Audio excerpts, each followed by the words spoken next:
Welcome to second PUC Business Studies class. In the next topics, we will go to study about the principles which are given by the great theorists, which are given by the management experts. While starting the lesson, I already told, in this chapter, you are going to study about the principles given by two management experts, namely F.W. Taylor and Henry Fayol.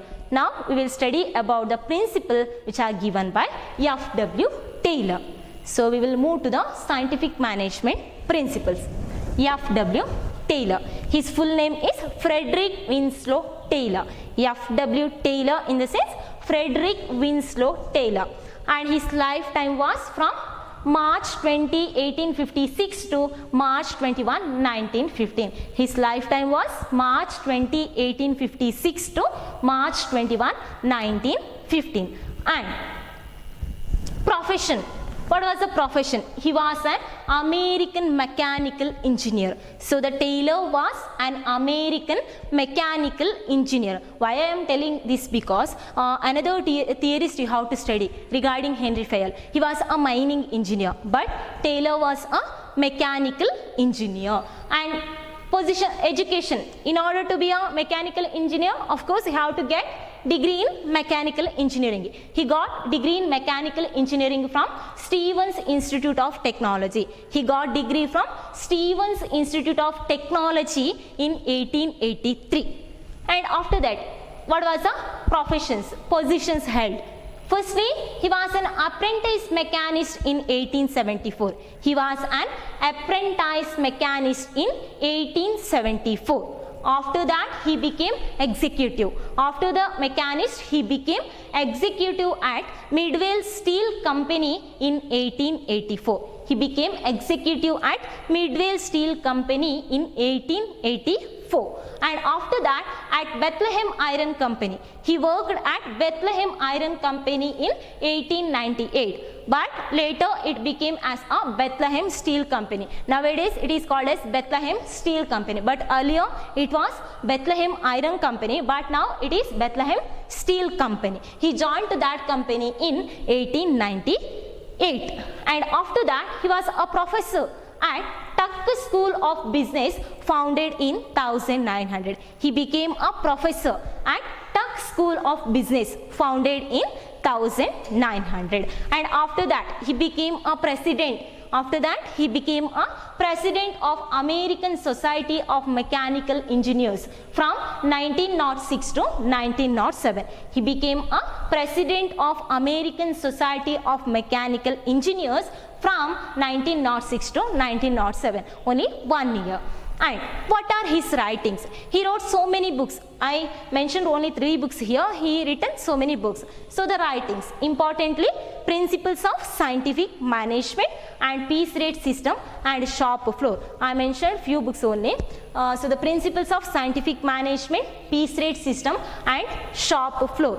Now, importantly, Taylor is regarded as the father of scientific management. He is regarded as the father of scientific management. Why? Because his main intention was to reshape the factory system of production. He found so many problems in factory system of production. So, in order to reshape the factory system of production, he introduces scientific management principle. For that reason, he is called as father of scientific management. His main intention was to reshape the factory system of production. And he belonged to the era of Industrial Revolution. He belonged to the year of Industrial Revolution, Taylor. And he is regarded as the father of scientific management. Now we will discuss about the principles of scientific management, important for 4 marks. Principles of scientific management. So we saw the life history of F.W. Taylor, and he is regarded as the father of scientific management. So he introduced principles of scientific management. Taylor gave principles of scientific management. Totally he framed 4 principles of scientific management. Before we move to the principles of scientific management, first of all, we should know what is principles of scientific management, right? Before moving to the principles, we know that what is scientific management principles. So the definition which is given by F.W. Taylor follows like this. scientific management means knowing exactly what you want men to do and seeing that they do it in the right and best and cheapest way. Knowing exactly what you want men to do and seeing that whether they are doing in the same manner, they do it in the best and cheapest way. Cheapest way in the sense, Taylor emphasized that there must be maximum output with minimum cost. There must be maximum output with minimum cost. That's why he told that best and cheapest way.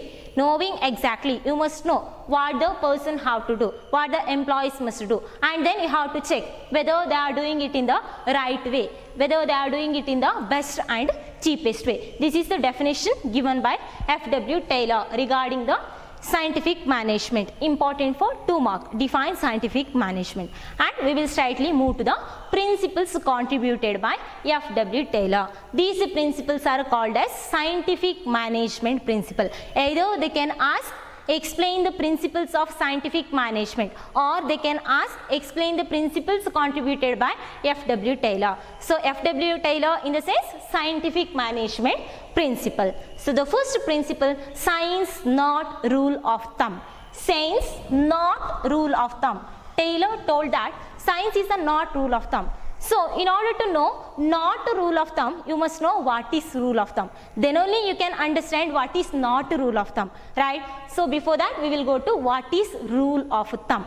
So rule of thumb in the sense, I already told Taylor belonged to the era of Industrial Revolution. In the era of Industrial Revolution, in the absence of an established theory of factory system, the factory manager or the factory owner relied upon their personal judgment in attending problems which are occurring in the company. Why? Because in the absence of an established theory of factory management, the factory owner or the factory manager depends upon their own judgment, their personal judgment in attending problems of the company. But this was not fair to the employees. Their personal judgment sometimes will not give favorable result for the employees. So Taylor found that the owner or the manager should not attend the problem on their personal opinion. The manager should not attend the problem on their personal judgment. For that reason, he introduced the concept that is science not rule of thumb.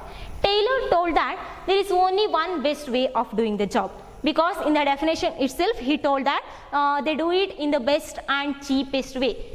There is only one best way of doing the job. He told that every production activity must be scientifically planned. Even a small production activity, that must be scientifically planned, so that they can reduce the wastage, they can minimize the wastage, they can maximize the output by scientifically preparation or by scientifically planned system, right? So he told that even a small production activity must be scientifically planned. By that they can acquire a desired result. Hope you understood about science not rule of thumb. Rule of thumb in the sense, the managers relied upon their personal judgment in attending problems occurring in the company. But Taylor told that it was not fair, so he introduced science not rule of thumb. In science we have to, or in principles of management, you know that we are framing principles only after research, only after experimentation. So even a small activity must be scientifically planned. Then there will be a free from bias. It must be free from bias and it should get the desired result. It is regarding the first principle. And the second principle, harmony not discord. Harmony not discord. In the sense, there must be or there should be harmony in the organization between the management and with the workers. Always there must be a harmony between the management and the workers. Each one is important in the company. See, in order to achieve our organizational objective, every individual employee is important in the company. They must know each one. They must understood that each one is important in the company in order to achieve the organizational objective. So Taylor told harmony not discord. There should be a harmony between the management and the worker. At that time he introduced one more concept. He called for mental revolution. In order to Make clear this principle, harmony not discord, he introduced one small concept he called for mental revolution. Important for 2 marks or either for 1 marks. Mental revolution in the sense, what is that mental revolution? It is a change in the attitude of both management and workers from competition to the cooperation. So mental revolution means change in the attitude of both workers as well as management from competition to the cooperation. They should work in a cooperative basis, not in a conflict basis. It is what mental revolution. And also Taylor told that if a company earns surplus, if the company is having any gain, it must be shared with the workers. If the company is earning some profit, if the company is earning some surplus in the sense, it must be shared among the workers. At the same time, the workers must also work hard for the achievement of organizational objective. So mental revolution in the sense change in the attitude of both workers as well as management, because each one is important in the company. In order to achieve our goal, we require each other. On the basis of that, he told mental revolution. I'll give one example. For example, in Japanese companies, if the workers are in strike, if the workers go on to the strike in the sense, they will not close the doors of the company. Instead of that, they wear a black badge and work more than the normal working hour. In Japanese only, in Japanese company, suppose if the workers are in strike in the sense, they wear a black badge and they work more than the normal working hour. Why? In order to get sympathy from the management. It is what harmony, not discord. They are not polluting the environment of the company. Instead of that, they work more than the normal working hour. By that, the management will get sympathy on the workers. It is what example for harmony, not discord. It is a second scientific principle propounded by F.W. Taylor. And the third principle, it goes like this: cooperation, not individualism. Same as cooperation, not individualism. By seeing that, you already understood. It is an extension of the principle harmony, not discord. So cooperation, not individualism is a extension of the principle of harmony, not discord. What is that cooperation, not individualism? You know that every individual employee is having their individual goal. Everyone of us are having our personal goal, our individual goal. But once they are joined to the company, they have to work towards the achievement of organizational objective. Once they are joined to the company, joined to the organization, they have to work towards the betterment of the company, towards the achievement of predetermined plans of the company, predetermined goals of the company. For that, they require cooperation each other, both management as well as workers, or between the workers, among different levels of the management. They require cooperation and not individualism. Their individual goals, nothing matter in the company. They have to concentrate on the organizational goals in the company, in working with the company. Cooperation, not individual. In the sense, sometimes the management or the managers will also they must be ready to take suggestion from workers. Sometimes they must be ready to take suggestion from workers. At the same time, the workers will also should not go for unnecessary strike. That is what cooperation, not individualism. There must be cooperation among each other. The management should take suggestion from workers, as well as the workers should not go for unnecessary strike. This is what cooperation, not individualism. Then the company can achieve their desired objective. And the last one, development of each and every person to his or her greatest efficiency and prosperity. Development of each and every person, in the sense each and every employee in the company, to their greatest efficiency and prosperity. In the sense, industrial efficiency is depend upon what? It is depend upon personal competencies of the worker, right? Industrial efficiency is depend upon the personal competencies of the worker. For that reason, the company must, while selecting the employees, they should select in a scientific manner. They should select in a desirable manner, right? While choosing the employees for the company. Then, After selection of the employee, the company should assign work to that employee which will suit their physical and mental health. While assigning job to the selected candidate, the company must see the physical and mental health of that employee.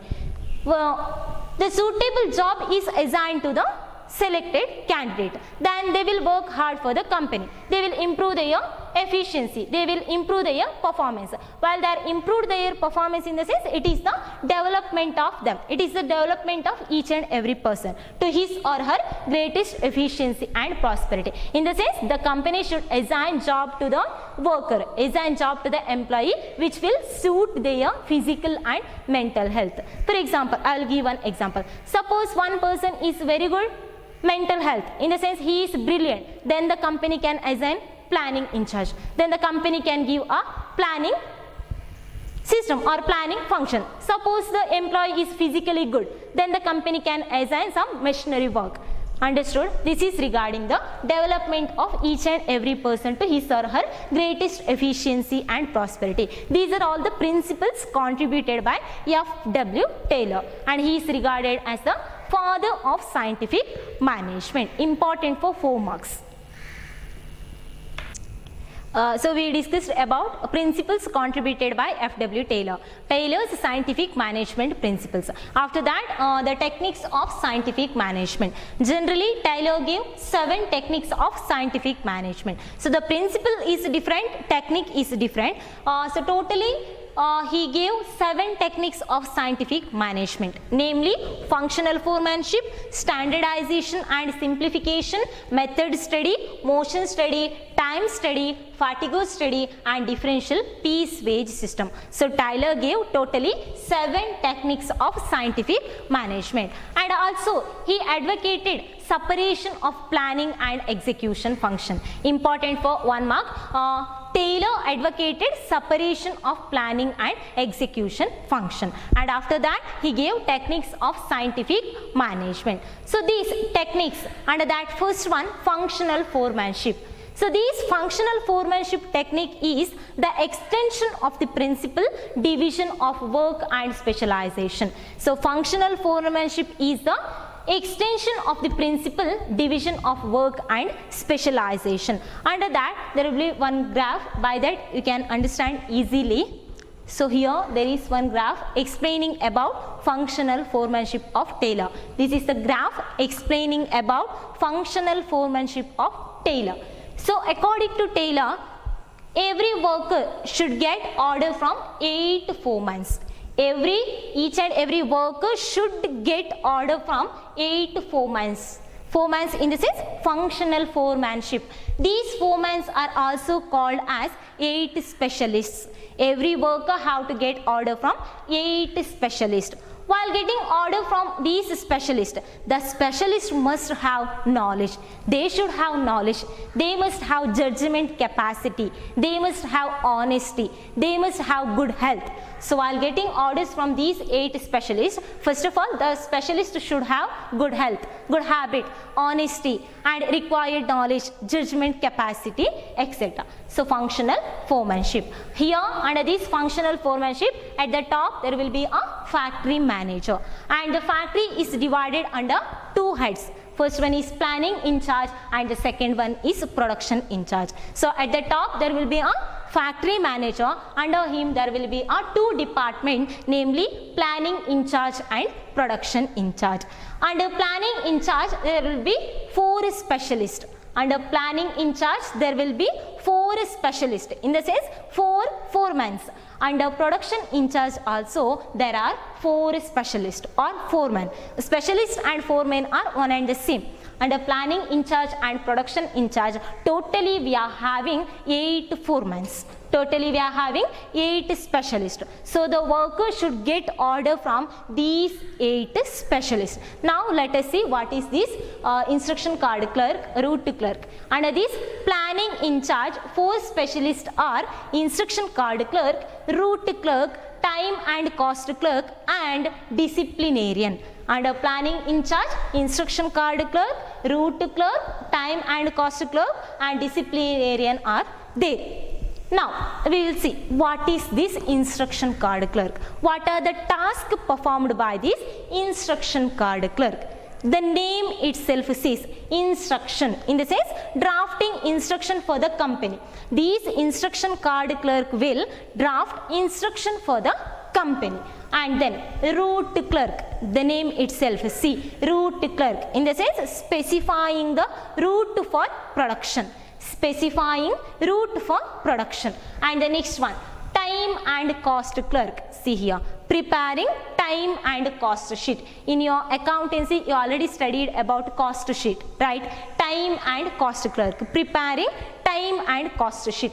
Disciplinarian, you know, it is important. In every company we must follow discipline. So disciplinarian, he will maintain the discipline of the company. These are all the 4 specialists under planning in charge. And the next one, production in charge.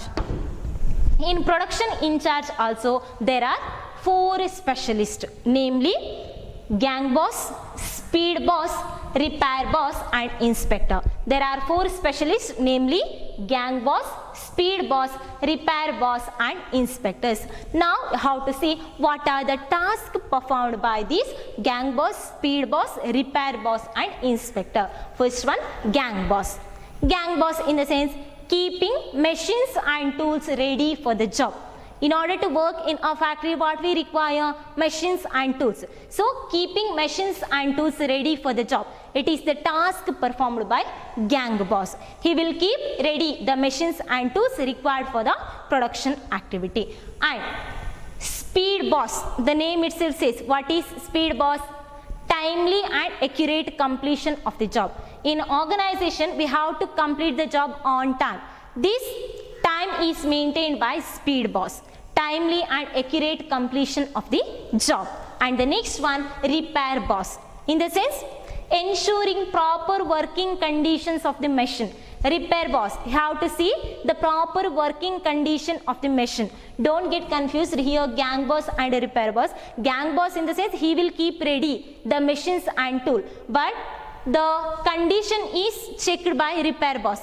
Gang boss will only keep the machines and tools ready, but repair boss will ensure the proper working condition of tools and machines. And next one, inspector, in the sense inspector, he will fall under lower level management, right? Supervisors, inspector. What is that? Inspector. What are the tasks performed by inspector? Checking the quality of the output. In the company we have to provide quality product to the customers. In every company their main aim is to provide quality product to the customers. The quality of the job or the quality of the output is maintained by inspector. Now you got clear these 8 specialists. So the worker have to get order from these 8 specialists. These are all comes under the first technique, that is functional foremanship. All these comes under functional foremanship. Got it clear? Planning in charge, production in charge, and 8 specialists coming under these respective in charge, each respective department. So the next technique I already told, Taylor gave 7 techniques of scientific management. Under that we studied the first technique, functional foremanship, and the second technique, standardization and simplification of work. So the second technique, standardization and simplification. Standardization in the sense what? Setting standard for every business activity. Standardization in the sense setting standard for each and every business activity. It may be standardization of process, or it may be standardization of raw materials, or it may be standardization of tools, or it may be standardization of machines. Totally standardization in the sense setting standard for each and every business activity. Next, simplification. Simple. What is that? Simplification. Reducing or eliminating unnecessary diversity of the product. In the company we have to eliminate all the unnecessary diversity of product. This is what called as simplification. Eliminating the unnecessary diversity of product. So simplification aims at eliminating unnecessary things in the company. Unnecessary diversity of product in the company. Both are aimed to reduce the wastage of cost and wastage of time. This is what called as standardization and simplification. For example, nowadays Nokia and Microsoft companies are applying this technique. Standardization and simplification technique is applied by Nokia and Microsoft company. And the next technique, that is method study. And the next one, method study. What is method study? The objective of method study is to find one best way of doing the job. Taylor's main focus, his main intention was to find out one best way of doing the job. So method study, in the sense, the objective of method study is to find one best way of doing the job. By the best way, we can reduce the cost. Best and cheapest way is studied under scientific management principle definition, right? One best way of doing the job. Right from getting the raw material or right from procurement of raw material till the final product is delivered to the customer, all kinds of activity will a part of this method study. Right from getting raw material till the final product is delivered to the customer, all are part of this method study. Got it? Objective is to find one best way of doing the job. For example, nowadays Ford Motors are applying this principle, method study. They are applying this technique, Ford Motors. So this is the third technique, method study. Functional foremanship, standardization and simplification, method study. And the next one, motion study. What is that motion study? Motion study, in the sense, it is the study of movement. Motion study, in the sense, it is a study of movement. Study of movements like lifting or changing the position, etc. will come under this motion study. Study of the movements like lifting or changing the position, etc. So in a company, we have to eliminate the unnecessary movement. Why we have to eliminate the unnecessary movement? In order to get efficiency in the job. In order to get efficiency in the work, we have to eliminate all the unnecessary movement. So this is done under this motion study, study of movements in a company or eliminating the unnecessary movements in the company. So this will result in saving of time and cost, saving of energy of the worker by eliminating the unnecessary movements. This is what motion study. And the next one, time study. The next technique, the fifth technique, that is time study. What is time study? The name itself says time study. Setting standard time for the completion of the job. For each and every work, the company are setting some standard time in order to complete that particular task. So time study aims at completing the job at a time, on time. On time we have to complete a job. Setting standard time required to complete a job. Why we have to set a standard time? In order to measure the wage payment, rate of payment to the customers, or number of days required to complete a particular task, or number of employees required to complete a particular task. We require this time study. And the next one, fatigue study. So the next technique is fatigue study. By seeing this, you will get confused, right? Fatigue. It is simple. Fatigue, in the sense, while working, we are getting tired physically and mentally. While going on working, we are getting tired both physically as well as mentally. At that time, what we require? We require some rest during our work period. In between the work, we require some rest period, right? Because we are tired both physically and mentally. That rest interval is called as fatigue study. Got it? During the work, we are getting tired physically and mentally. At that time, we require some rest. Those rest intervals are called as fatigue study. Example, you can give example of tea break, lunch break. So the rest interval between the work, in between the work, is called as fatigue study. It will regain our energy. It will help us to regain our energy, and we can work in a better manner. If we are taking rest in between the working hour, we can produce more, or we can work in a efficient manner. This is what fatigue study. In order to regain our energy, we require rest during our working period. And the last one, differential piece wage system. And the last technique, differential piece wage system. Taylor is well known for his contribution of piece wage system. He is regarded, or he was awarded for the contribution of his differential piece wage system. What is that differential piece wage system? Wage in the sense you already know, the payment which is going to the worker, wage, differential.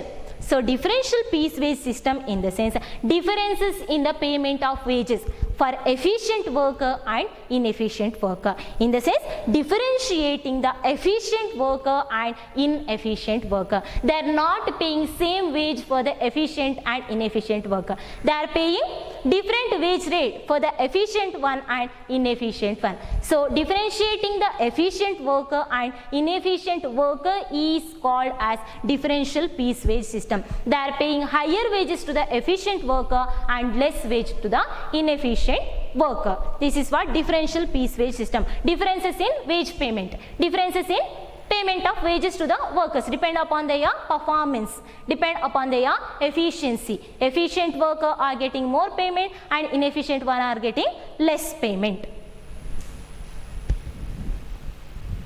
So I told differential piece wage system. There are a system of paying more wages to the efficient worker and less wages to the inefficient one. Let us discuss one example. For example, the company fixes standard output per day per worker is 10 units. Standard output per worker per day is 10 units. And the persons who are reaching those targets will get rupees 50 per unit. So here standard output per worker per day is 10 units. Those who are completing 10 units, they are paying rupees 50 per unit. They are getting rupees 50 per unit.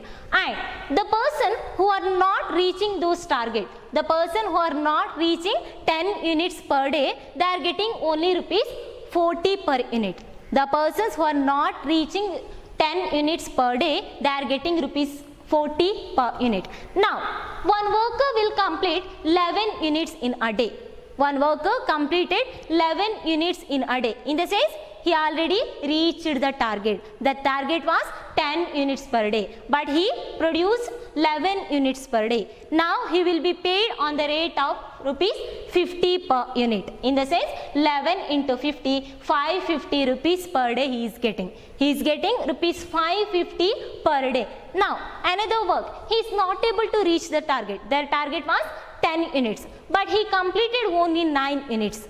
The persons who are not completed target performance, then they are paid only rupees 40 per unit. The person is completed only 9 units. Now he will be paid on the rate of rupees 40 per unit. 9 units into 40 rupees per unit is equal to 360 per day. One worker is getting 550 per day and the another worker is getting 360 rupees per day. Now the difference, what is the difference here? 550 minus 360 is equal to 190. Now the efficient worker is getting 550 rupees, the inefficient worker is getting rupees 360 per day. The difference is 190. This difference is enough for the inefficient worker to produce more. The difference of rupees 190. So the inefficient worker is getting 360, efficient worker is getting 550 per day. These differences will enough for the inefficient worker to produce more in the coming days because he is paying less. This is what example for differential piece wage system. So the techniques of management, scientific management, under that you are having totally 7 techniques: functional foremanship, standardization and simplification, method study, motion study, time study, fatigue study and differential piece wage system. Again under functional foremanship you are getting 8 specialists, namely instruction card clerk, route clerk, time and cost clerk, disciplinarian, gang boss, speed boss, repair boss and inspector, and respectively their task. And after that you are having standardization and simplification, in the sense setting standard for each and every activity and eliminating the unnecessary diversity of product, that is simplification. And method study, in the sense the objective is to find out one best way of doing the job. And the next one, motion study, in the sense study of movement, eliminating the unnecessary movements in the company. And after that time study, in the sense setting standard time for the completion of a particular task. And the next one, fatigue study, in the sense the rest interval in between the work. The rest interval in between the work is called as fatigue study. And the next one, differential piece wage system. differentiating the efficient worker and inefficient worker, paying higher wages to the efficient one and less wages to the inefficient one. This is regarding the techniques of scientific management, important for 8 marks. Either they may ask only the functional foremanship or they can ask together, explain the techniques of scientific management. And the next topic, the principles, which is contributed by Henry Fayol. I already told in this chapter you are going to study about the principles given by two theorists, F.W. Taylor and Henry Fayol. So the Taylor is regarded as the father of scientific management. So this is regarding F.W. Taylor's contribution. His scientific management principles as well as techniques. Thank you.